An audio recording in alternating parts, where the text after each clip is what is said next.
हाँ जी, तो बहुत सारे लोग इस चक्कर में फंस जाते हैं कि पहले वो लोन लेते हैं किसी बैंक से या फिर किसी चाइनीज ऐप से, और फिर अगर वो लोन टाइम पे ना चुका पाए तो बैंक के रिकवरी एजेंट आते हैं और इन लोगों को परेशान करते हैं। तो अगर आप उन लोगों में से हैं कि आपको कोई एजेंट रिकवरी वाला परेशान कर रहा है तो ये वीडियो आपके लिए फुल प्रूफ गाइड होने वाली है। मैं लेजिट स्टेप्स बताऊंगा कि किस तरह से आप इन चीजों से छुटकारा पा सकेंगे और आपके क्या राइट्स हैं जो आप ले सकेंगे। जस्ट इन केस अगर आप इस चैनल पे पहली बार आए हैं तो सब्सक्राइब जरूर कीजिएगा, क्योंकि मैं फाइनेंस रिलेटेड कंटेंट बनाता रहता हूँ। चलिए शुरू करते हैं। भाई सबसे पहली चीज, जब भी आप लोन में डिफॉल्ट करते हैं, डजंट मैटर कि आपने वो जो लोन है बैंक से लिया है या फिर किसी चाइनीज या थर्ड पार्टी ऐप से लिया है, तो सबसे पहली चीज आपने देखी होगी कि आपके पास बहुत सारे फोन आने चालू हो जाते हैं। लाइक लिजिट एक दिन में 15 से 20 कॉल्स आते हैं। अब आप मुझे ये बताइए कि आप हर एक कॉल को अटेंड करेंगे तो अपना काम कब करेंगे और किस चीज पे फोकस कर पाएंगे। और वो 15 से 20 कॉल्स में भी आपको अरेज किया जाता है कि भाई पैसा लौटाओ, आपने अब तक पैसा नहीं लिया है। और मैं तो बहुत ही अच्छे वे में बोल रहा हूँ, बहुत गंदी गंदी बातें भी बोली जाती हैं। तो अगर आप एक ऐसे बंदे हैं तो पहली बात तो ये है कि आपको 15 से 20 कॉल उठाना ही नहीं है। लेजिट आप 1 से 2 कॉल उठाइए एंड दैट्स इट, आपका हो गया उस दिन का। और अगर आपको ज्यादा कॉल आ रहे हैं तो आप उसे इग्नोर करें। लेकिन यहाँ पे मेरी प्रो टिप ये रहेगी कि कंप्लीटली इग्नोर भी नहीं करना है। मतलब ऐसा भी मत करना कि आप पूरी तरह से अपने उन कॉल्स को इग्नोर करे जा रहे हैं। ठीक है, 1 से 2 कॉल उठाइए, दैट्स इनफ। दूसरी गलती आप लोग ये करते हैं कि उन 15 से 20 कॉल को देख के आप लोग बहुत ज्यादा डर जाते हैं और उनके स्ट्रेस में आ जाते हैं। मतलब वो जो दबाव बनाना चाहते हैं रिकवरी एजेंट, आप उनके दबाव में आते हैं और फिर कुछ आप लोग जानते हैं कुछ गलत कदम उठा लेते हैं कई सारे लोग। आपको ऐसा नहीं करना, मैंने ऑलरेडी आपको बता दिया आपको करना क्या है। पॉइंट नंबर 2 यहाँ पे ये आता है कि अगर बैंक या फिर कोई थर्ड पार्टी ऐप आपको लीगल नोटिस भेजती है तो उससे बिल्कुल भी घबराना नहीं है। देखो आपने लोन लिया है, आपने किसी का मर्डर नहीं करा, so there is a difference. Until and unless आपने बहुत ज्यादा वही कुछ डिफॉल्ट ना कराओ कि आपने डॉक्यूमेंट्स जो है वो फेक दिए हो या फिर आप जानबूझ के अपने लोन की रिपेमेंट ना कर रहे हो। अपार्ट फ्रॉम दिस, अगर आप ऐसा कुछ नहीं कर रहे हैं तो ऐसा आपने कोई भी क्राइम नहीं करा है। तो अगर आपके पास कोई भी लीगल नोटिस आता है तो सबसे पहला नोटिस आता है कंसील का। ठीक है, कि आपको ये वार्निंग दी जाती है, जिसे आप पहली वार्निंग भी कह सकते हैं कि आप अपना पूरा का पूरा रिपेमेंट कीजिए। दूसरा आता है एट्रीब्यूशन का, ये भी एक सेकंड वार्निंग की तरह आप समझ सकते हैं। इसे भी आप कंप्लीटली इग्नोर कर सकते हैं, लेकिन हल्के में मत लेना। ठीक है, अगर आपके पास पैसा है तो आप जल्दी से जल्दी रिपेमेंट करो यार, उस झंझट से निकलो, क्यों उसमें लफड़े में पड़ रहे हो। तीसरा नोटिस आपको लोक अदालत का आ सकता है, जिसमें आपको ये कहा जाएगा कि भैया अब सीमा पार हो चुकी है, आपको इस डेट तक आपको अपना लोन का रिपेमेंट है वो करना ही पड़ेगा। तो ये चीज का ध्यान रखना। अगर आपके पास ऐसा कोई लीगल नोटिस आता है तो उसमें डरने वाली बात नहीं है। आप बस उनसे कम्युनिकेट करने की कोशिश कीजिए और अपना वैलिड पॉइंट रखने की कोशिश कीजिए, और जितना हो सके उतना ज्यादा टाइम आप मांग सकते हैं। Time is the only thing, क्योंकि अगर आपके पास वक्त ही नहीं होगा, वो कह रहे हैं कि आज दो, आप कह रहे हैं कि नहीं मैं आपको 10 दिन बाद दूंगा, तो आपको एक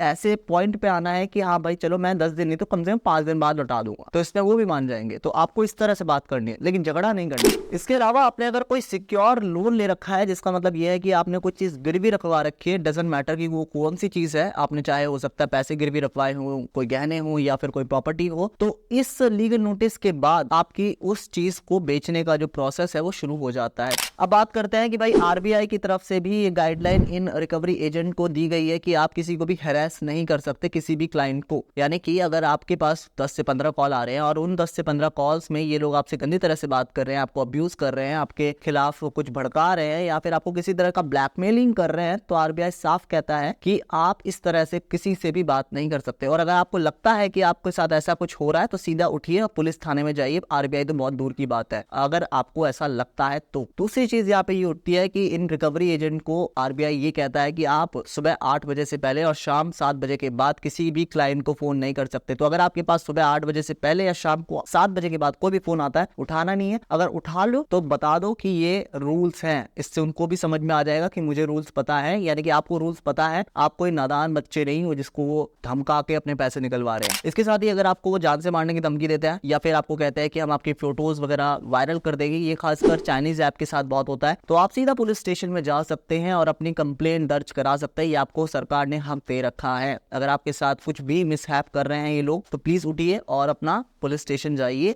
चुप मत बैठे रहिए, क्योंकि चुप रहने से और चीजें बिगड़ेंगी, सुधरेंगी कभी नहीं। और जो सबसे बड़ी गलती करते हैं हम में से काफी सारे लोग, जिन्होंने लोन लिया है और वो रिपेमेंट नहीं कर पाते, तो वो क्या काम करते हैं, उसी कंपनी के कस्टमर केयर को फोन करने लग जाते हैं और उनसे सोल्यूशन मांगते हैं कि भाई ऐसा ऐसा हो गया। आप ये भूल जाते हैं कि वो लोग जो काम कर रहे हैं वहां पे कस्टमर केयर में, वो उसी बैंक या कंपनी के आदमी है, तो वो आपकी साइड कैसे ले सकते हैं, आपको रेजोल्यूशन कैसे दे सकते हैं। वो लोग बस आपको इतना ही कहेंगे कि हमारी तरफ से सर खेद है, आपके साथ ऐसा हो रहा है, लेकिन आप जल्दी से जल्दी कोशिश कीजिए, हम आगे से आपको नहीं परेशान करेंगे। करेंगे एंड इसके बाद कुछ नहीं होता है। यहाँ पे आपको क्या करना है, आपको सिंपली इनके इंस्टाग्राम हैंडल या ट्विटर हैंडल पे जाना है। ट्विटर हैंडल पे जाइएगा, सबसे बड़ी चीज बता रहा हूँ, इनके ट्विटर हैंडल पे जाइएगा, जो भी बैंक है उसको टैप करो और जो भी परेशानी है, जिस भी तरह से आपको हैरेस किया जा रहा है, वो स्क्रीनशॉट के साथ, अगर आपके पास स्क्रीनशॉट है या फिर मोबाइल पे रिकॉर्डिंग है, तो वो वहाँ पे अपलोड कर दो। तुरंत के तुरंत आपके पास फोन आ जाएगा, सर सॉरी हमारी तरफ से आपके साथ ऐसा बिहेव किया गया, क्योंकि ये चीजें बहुत ज्यादा सीरियसली ली जाती है, खासकर ट्विटर के ऊपर। तो अगर आप एक ऐसे बंदे हैं जिनको हैरेस किया जा रहा है,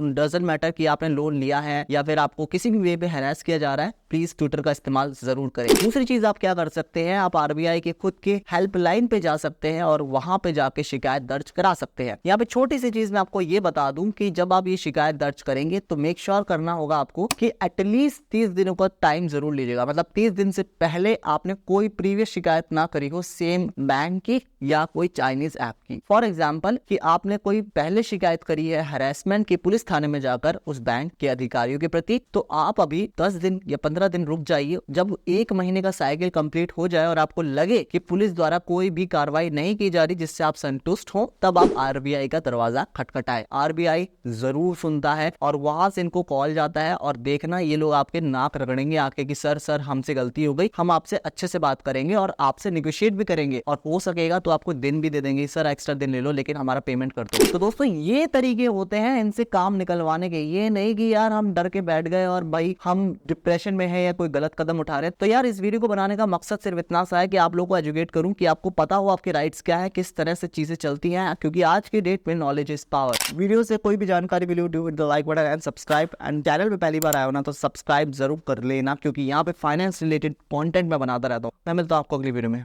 गुड बाय, टेक केयर।